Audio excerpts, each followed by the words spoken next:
रोहित और करण एक ही मोहल्ले में रहते थे। दोनों की दोस्ती इतनी गहरी थी कि लोग उन्हें राम लक्ष्मण कहकर बुलाते थे।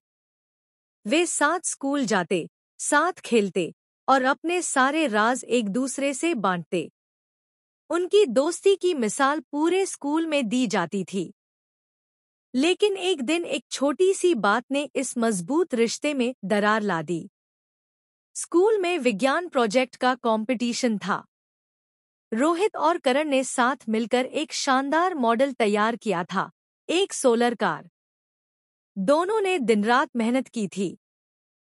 लेकिन अंतिम दिन जब प्रोजेक्ट सबमिट हुआ तो केवल रोहित का नाम गलती से लिस्ट में गया। करण को यह बात बुरी लग गई। मैंने भी मेहनत की थी, लेकिन सब तारीफ तुझे मिल रही है, करण ने गुस्से में कहा। ये मेरी गलती नहीं है करण।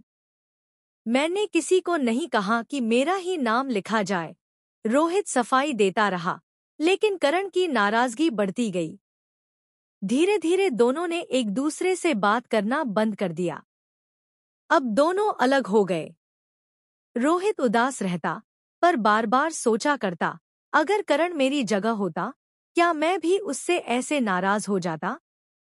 करण को भी अंदर से बुरा लग रहा था, लेकिन उसके गुस्से और अहंकार ने उसे माफी मांगने से रोका। स्कूल के बाद रोहित साइकिल से घर लौट रहा था। रास्ते में एक सुनसान मैदान पार करते हुए अचानक उसकी साइकिल फिसल गई और वह एक गहरे गड्ढे में गिर पड़ा। उसके पैर में चोट आ गई और वह उठ नहीं पा रहा था। उसके पास फोन भी नहीं था। अंधेरा होने लगा था और आसपास कोई नहीं था। वहीं पास के मैदान में करण अपने कजिन के साथ खेल रहा था।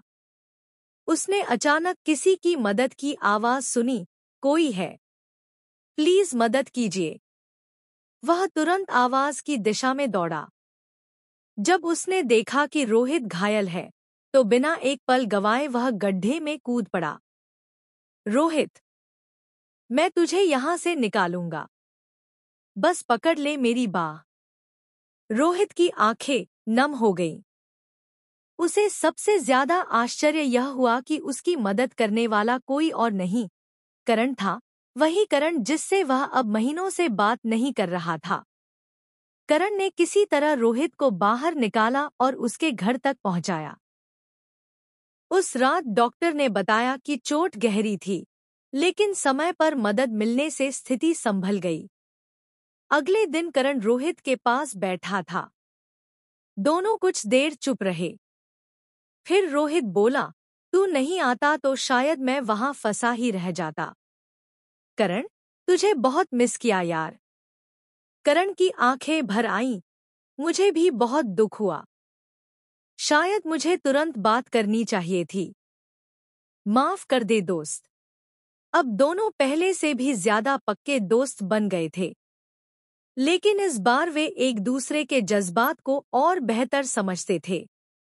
कुछ ही हफ्तों बाद स्कूल में संबंध और सहयोग पर एक विशेष सभा रखी गई। प्रिंसिपल ने रोहित और करण को मंच पर बुलाया और कहा, इन दोनों बच्चों की कहानी हमें यह सिखाती है कि रिश्ते सबसे कीमती होते हैं। छोटी गलतफहमियों से अगर हम उन्हें खो दें, तो हम बहुत कुछ खो देते हैं। सीख: सच्ची मित्रता बहुत कीमती होती है। गुस्से, ईगो या गलतफहमियों के कारण उसे तोड़ना आसान है, लेकिन दोबारा बनाना मुश्किल।